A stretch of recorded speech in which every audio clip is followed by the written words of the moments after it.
Nossa conversa de hoje é com o Maurício Sérgio Souza, mais conhecido como Maurício da Santa Casa, né, que é administrador, superintendente do maior hospital de grande parte do estado, né, que atende não só o norte de Minas, sul da Bahia e quase que metade de Minas Gerais. É formado em Direito, com especialização em Direito Econômico e Empresarial, não é isso, Maurício? Também é produtor rural, empresário e tem MBA em Gestão Hospitalar pela São Camilo em São Paulo. É só um resumo, né, algumas informações para a gente introduzir. E a primeira pergunta que eu te faço é a seguinte: há poucos dias, num evento que houve na cidade, o PL lançou a sua pré-candidatura como prefeito de Montes Claros. Quer dizer, foi uma coisa que surgiu rapidamente, assim, como começou-se a falar, e em pouco tempo as coisas se convergeram para isso.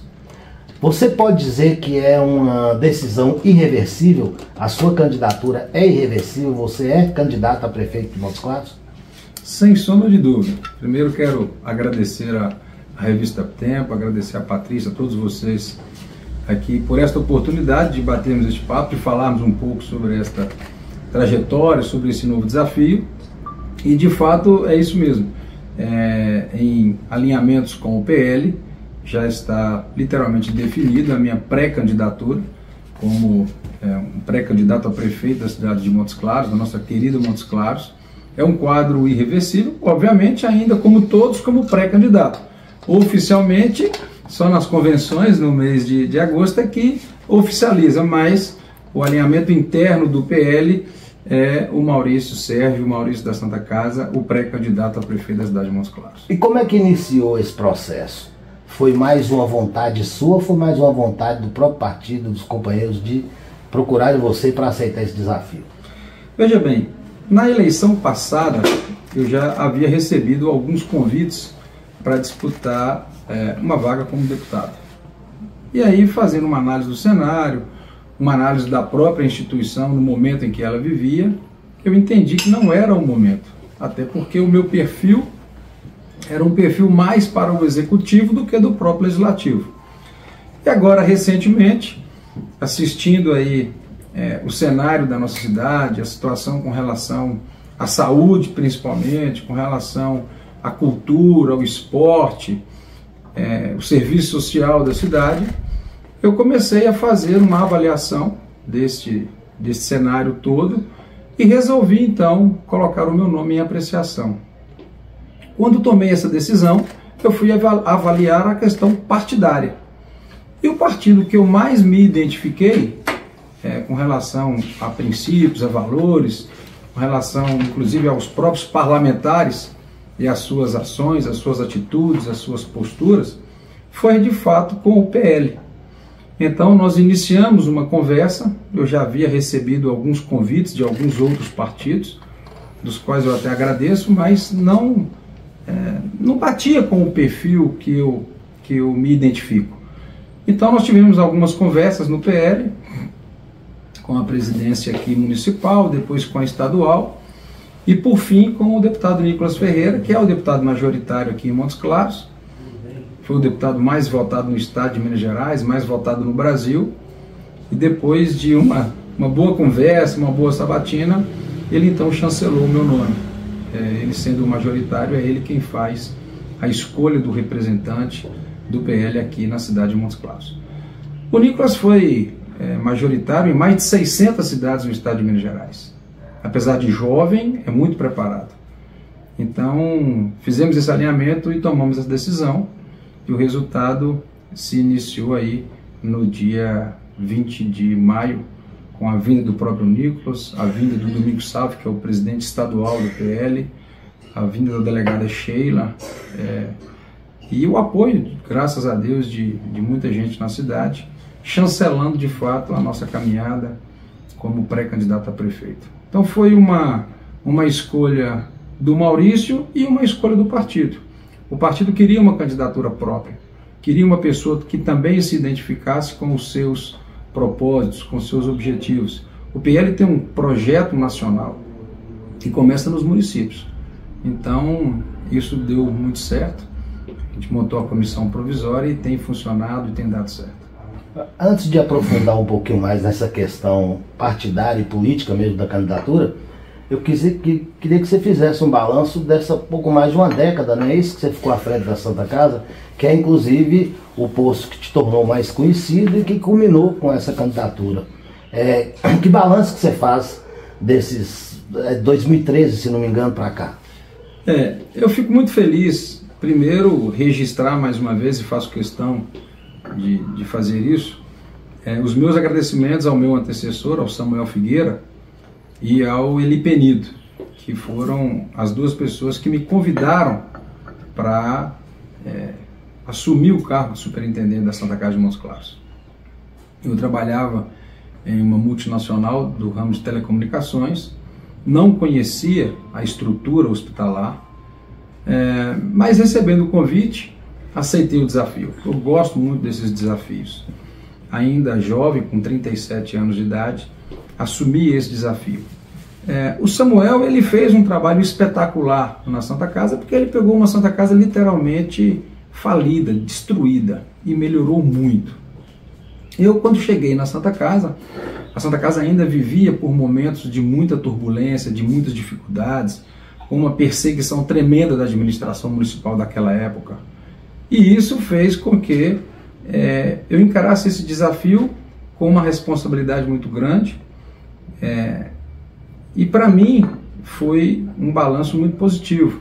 Só para ilustrar a nossa conversa, quando eu cheguei na Santa Casa e assumi de fato em 1º de janeiro de 2014, a Santa Casa fazia 1 milhão de atendimentos por ano.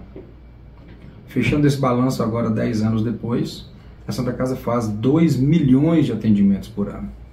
A Santa Casa se tornou o principal polo oncológico aqui do norte de Minas Gerais. Se tornou o principal polo nefrológico, de urgência e emergência, a 2ª maior maternidade do estado de Minas Gerais.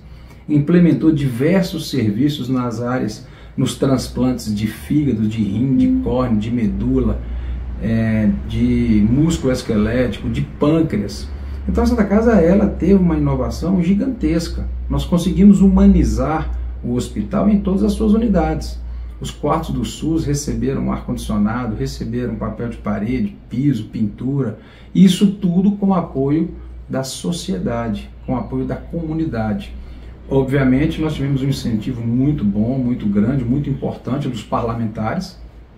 Eu, enquanto superintendente do hospital, que está entre os 30 maiores hospitais do país, tive muito cuidado, tive muita cautela, apesar de ter a minha opinião pessoal, de não misturar as coisas e trabalhar como um superintendente em prol da população. Então ali eu transitei muito, recebi muito, com muito respeito, todos os parlamentares, de todos os partidos, independentemente de ser de direita, de esquerda, de centro.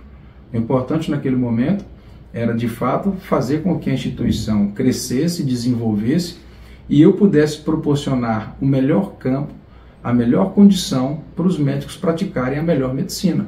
Porque quem ganharia com isso era a população. E assim foi feito.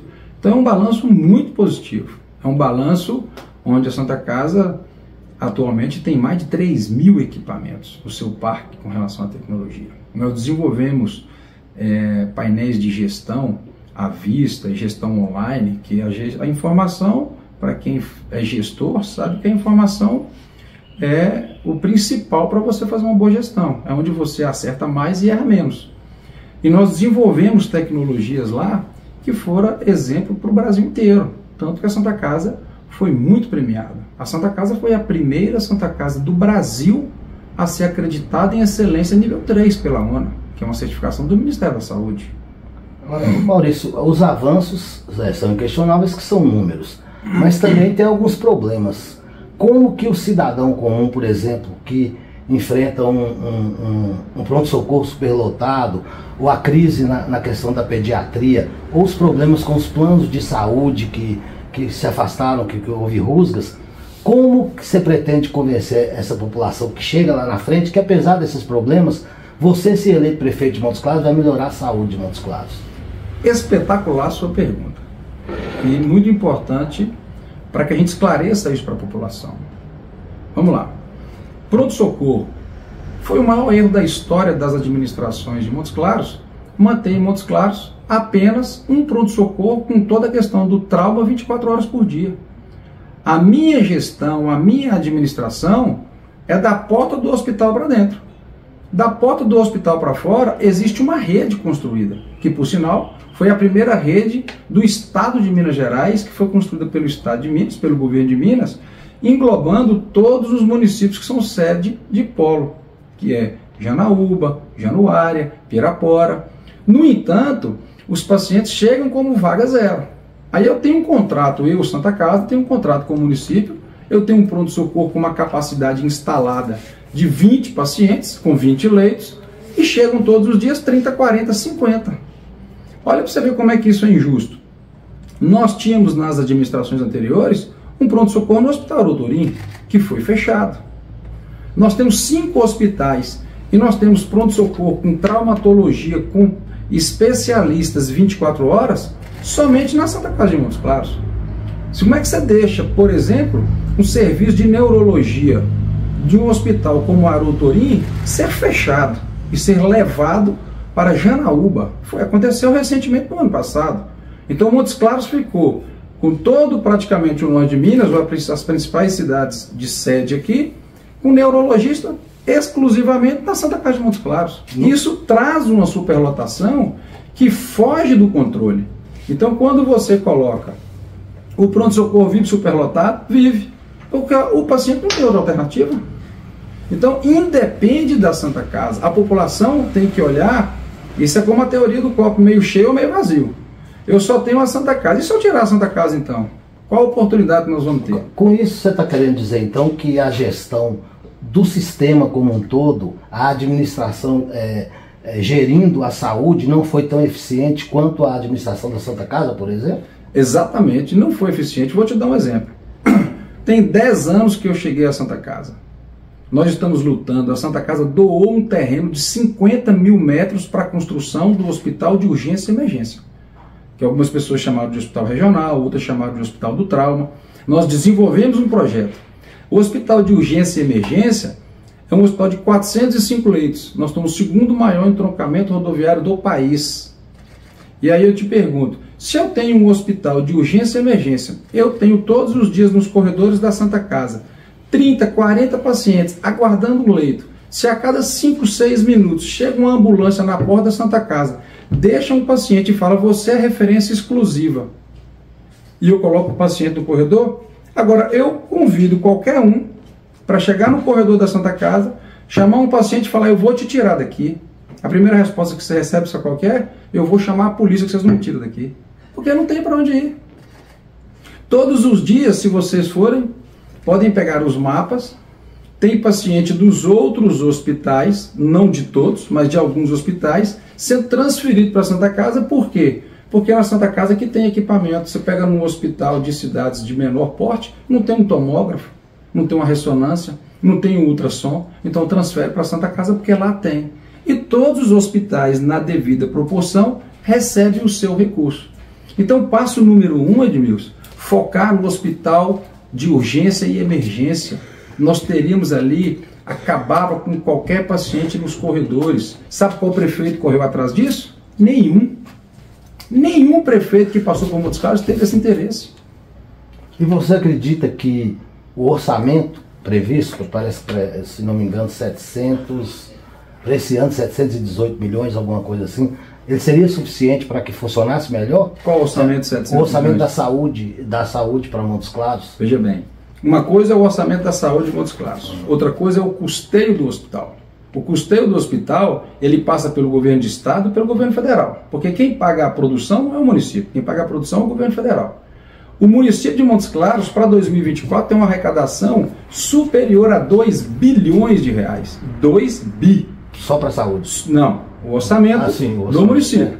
Quando a gente fala desse orçamento de 700 milhões, é um orçamento que vai para a saúde, para o custeio, não é para o investimento. Para o funcionamento. E aí eu te pergunto, qual prefeito de Montes Claros foi a Brasília, foi a Belo Horizonte, foi atrás do ministro da Saúde e disse: Montes Claros é berço do SUS, Montes Claros atende 86 municípios, Montes Claros tem o segundo maior trocamento rodoviário do país, todo mundo transita aqui. Como Montes Claros não tem um hospital de urgência e emergência? Por que nos outros polos, Valadares, Divinópolis, Uberlândia, tudo tem e Montes Claros não tem? Falta de política pública, falta de incentivo por parte dos nossos governantes. Era justamente sobre isso que eu ia te perguntar. A gente acompanha essa questão do Hospital do Trauma já desde a época do Samuel. Exatamente. E que houve, inclusive, por parte do governo do estado, o compromisso de iniciar obras. Foi até alardeado na época. E já começaram hospitais em outras cidades regionais que foram prometidos, polos regionais. Começaram e terminaram. Começaram e terminaram, e aqui nada ainda. Está faltando o quê? Prestígio político, vontade do governo do estado? Olha bem, eu particularmente entendo que o prefeito, ele tem a obrigação com a população própria. Ele tem um compromisso com a população própria. Se eu estou vendo a minha população no corredor, eu preciso fazer uma intervenção na saúde. Para mim, a prioridade, o número 1 do governo, seja ele estadual, municipal ou federal, são as pessoas, é o bem maior, é a vida. Se a vida é o bem maior e eu tenho pacientes nos corredores, como é que eu não vou investir num hospital? Por que eu não arranco de Montes Claros e não vou passar a mão na minha bancada de deputados e não vou a Brasília, não vou chamar o ministro e não vou apresentar Montes Claros como um polo de 86 municípios? Dessa forma, então, você está querendo dizer que faltou essa iniciativa, tem essa deficiência na administração? Eu estou dizendo que faltou iniciativa política. Eu estou dizendo que faltou iniciativa política. E essa é a minha prioridade número 1 no meu plano de governo. No meu programa de governo, a população vai conhecer. A prioridade número 1 é a construção do Hospital Regional de Trauma e a implantação de tecnologia na saúde. Por que as operadoras de plano de saúde hoje utilizam, por exemplo, a telemedicina? Você pega os principais planos de saúde, você pega o Sírio-Libanês, você pega o Albert Einstein, utilizam telemedicina. Por que nós não colocamos telemedicina, que tem um custo baixo e tem uma eficiência gigantesca? 93% dos casos são resolvidos com telemedicina, Edmilson. Colocar telemedicina nos PSFs, você pode colocar neurologia, você pode colocar 28, 30 especialidades. Aí você bota o cidadão montesclarense numa fila. Primeiro ele tem que ir para um PSF. Aí ele vai pegar uma senha, ele vai ser atendido. Aí ele vai ser atendido por um profissional que passou num concurso, ou talvez por um recém-formado, ou por bem um clínico, que vai dar para ele um pedido de exame e vai encaminhar ele para uma famigerada consulta W. Aí esse paciente vai para o especialista. Aí ele demora 1 ano, 2 anos, 3 anos para conseguir a consulta com o especialista. Quando ele consegue a consulta com o especialista faz o quê? E pelo que você tem percebido, essas coisas não estão andando no município. Não andam de jeito nenhum. Eu recebo inúmeros pedidos todos os dias. Eu estou indo nos bairros. E todos os bairros que eu vou, é gente levantando a mão e dizendo: tem 3 anos que eu estou para fazer uma ressonância, tem 2 anos que eu estou para fazer uma consulta, tem 4 anos que eu estou para fazer uma cirurgia. Esse foi, Edmilson, o principal motivo que me fez alavancar para ser um pré-candidato. Eu não posso ficar... Eu estava numa situação muito confortável. Eu poderia continuar como superintendente da Santa Casa, com meu salário, minha esposa, meus filhos, meu carro. Estou tranquilo, estou bem. E todo dia recebendo um pedido: olha, está aqui minha tomografia, está aqui minha ressonância, está aqui meu pedido, e nada acontece. Vai para a fila, só terminando o ciclo. Vai no clínico, no PSF, encaminha para o especialista. Especialista pede exame, volta para a fila, vai fazer o exame, sai da fila, volta para o especialista. De um ciclo para o outro, 1 ano, 2 anos. Exame vence com 3 meses. Quando ele volta no especialista, os exames estão vencidos. E essa má gestão, no caso da saúde, você acha que ela é específica da saúde? Ou como pré-candidato, e claro, como pré-candidato você estudou a cidade, estudou os problemas. Muito. Existem outras áreas também que estão sendo mal geridas? Vou te dar mais um exemplo. Você mudaria? Vou te dar mais um exemplo. Você faz gestão sem gestor? Você não faz. Isso mesmo. Como é que você fica com uma secretaria 3 anos sem um secretário? Secretaria de Esporte foi isso. Ficou quase 3 anos sem um secretário de Esporte. Quem respondia? 2 anos sem um secretário de Esporte. Quem respondia? Você passa nos semáforos de Montes Claros. Eu fui hoje na rodoviária. A rodoviária está criando um bairro no matagal no fundo da rodoviária, na lateral. Cadê o serviço social da cidade? Perdemos o selo Unicef para criança. Então, assim, o Humberto Souto foi um prefeito muito importante, que, no meu ver, moralizou, uma pessoa respeitável, com uma vida íntegra, e focou no que ele entendia que era o necessário para Montes Claros. Ele focou na infraestrutura, no asfalto. Ok, terminou o mandato do Humberto Souto. O segundo mandato dele termina. Agora, nós temos que avaliar a Prefeitura Municipal de Montes Claros como um todo. E eu estou visitando os bairros.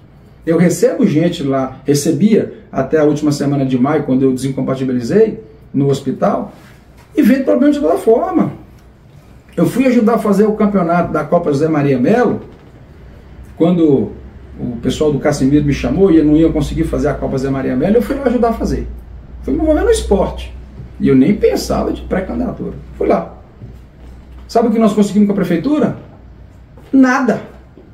Eu fui em Belo Horizonte, trouxe o time do Atlético Mineiro aqui, do Sub-14, jogou, abrimos o estádio, fui numa empresa privada, conseguimos parceria, e a prefeitura nada. Eu pedi banheiro químico para colocar e não tinha.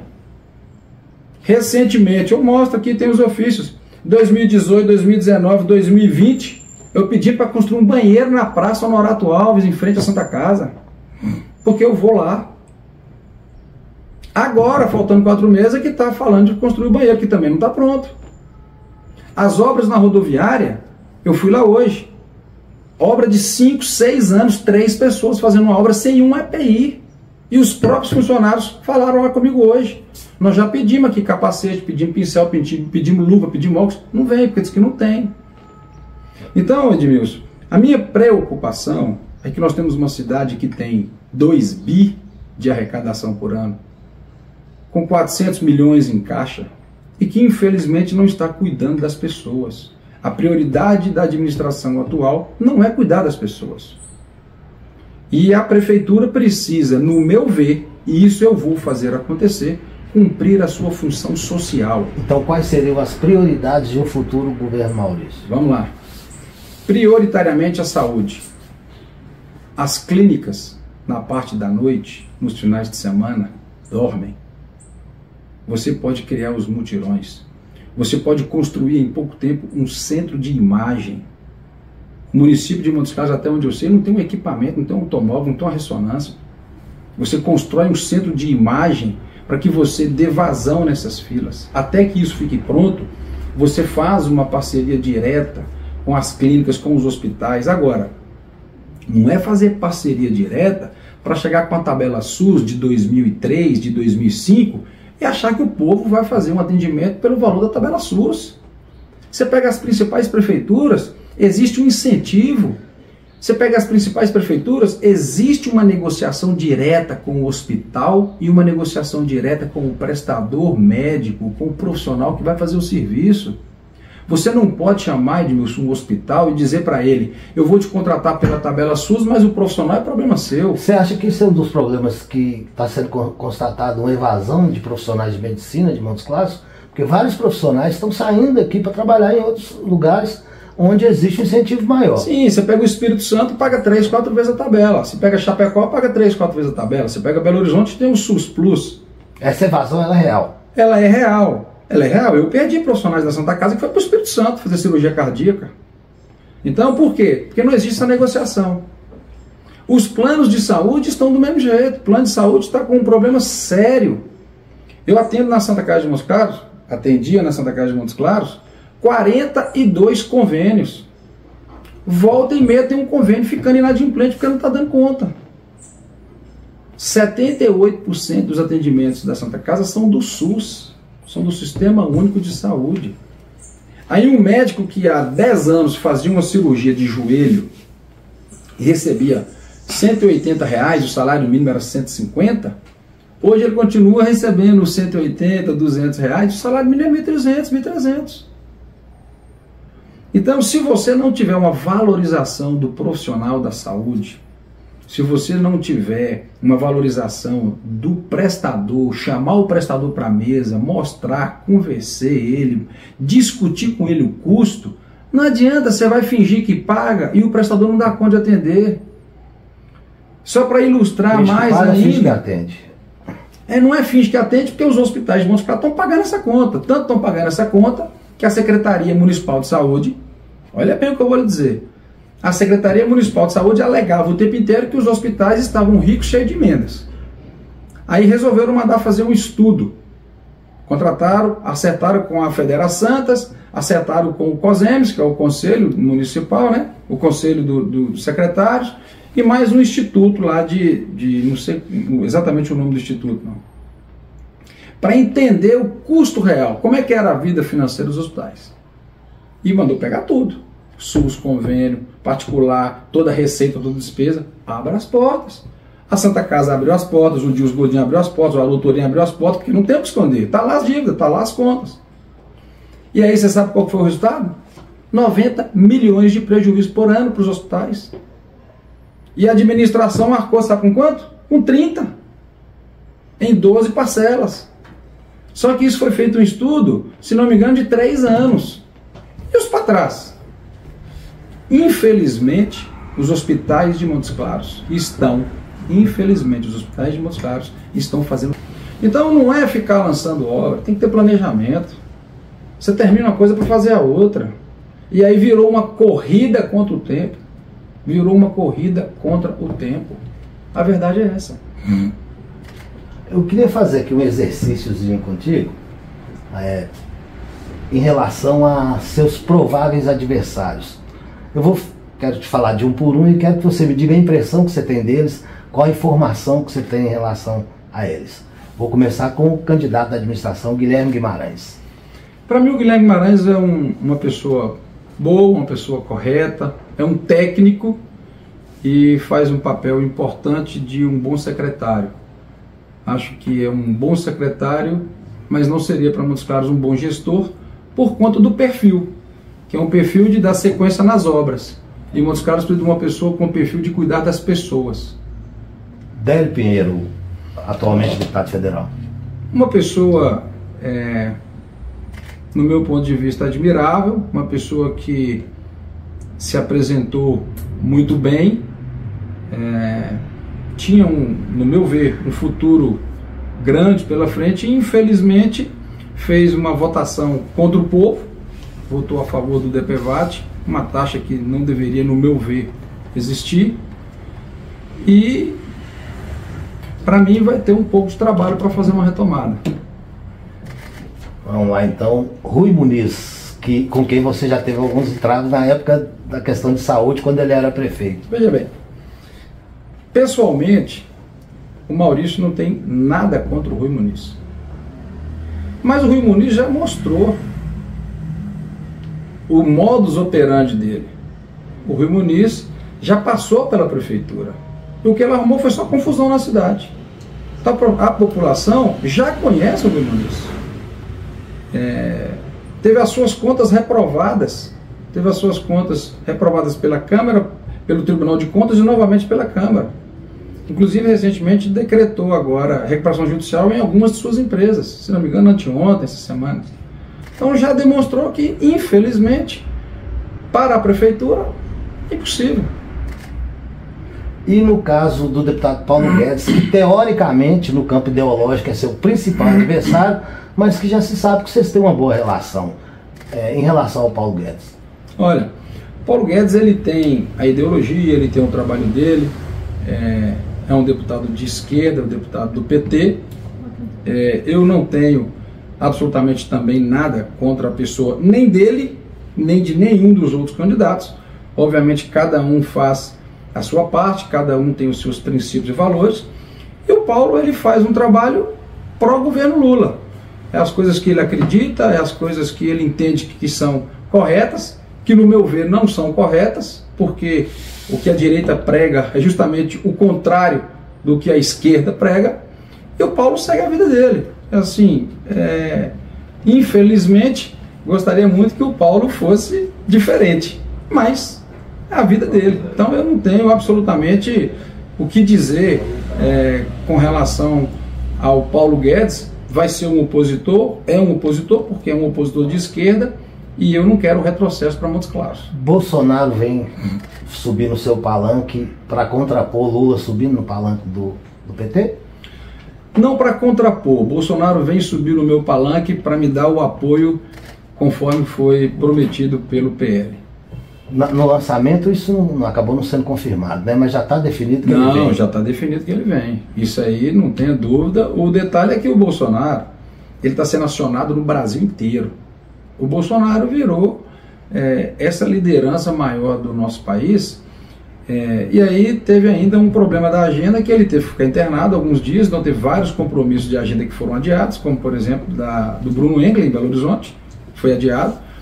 Ele mergulhou agora para ajudar numa prioridade a população do Rio Grande do Sul, então outros compromissos de agenda também foram adiados, e ele está sendo solicitado no Brasil inteiro. Mas esta semana eu conversei novamente com o Nicolas e nós estamos acertando a agenda dele. O meu pedido é que o Bolsonaro venha em agosto, porque julho nós temos período de férias, nós temos aí um pouco de baixa, mas a minha intenção, o nosso pedido é que ele esteja aqui no mês de agosto. Para encerrar nosso bate-papo aqui muito produtivo, me diga o seguinte: por que o Montes Clarense deve votar em Maurício? O Montes Clarense deve votar no Maurício porque o Maurício vai cuidar das pessoas. O Maurício é a pessoa que conhece o sistema de saúde, que está dia a dia ao lado das pessoas. O Maurício é o único candidato de direita que defende a família, que defende a pátria, que defende a liberdade e que está com Deus ao seu lado. Então, o Montes Clarense que quiser ter qualidade de vida e bem-estar, vai de fato eleger o Maurício. As pautas de comportamento vão estar presentes na sua campanha, pelo que eu já vi, né? Não tenha dúvida. Isso. Obrigado. Muito obrigado aí Ótimo bate-papo. pela entrevista, agradeço demais.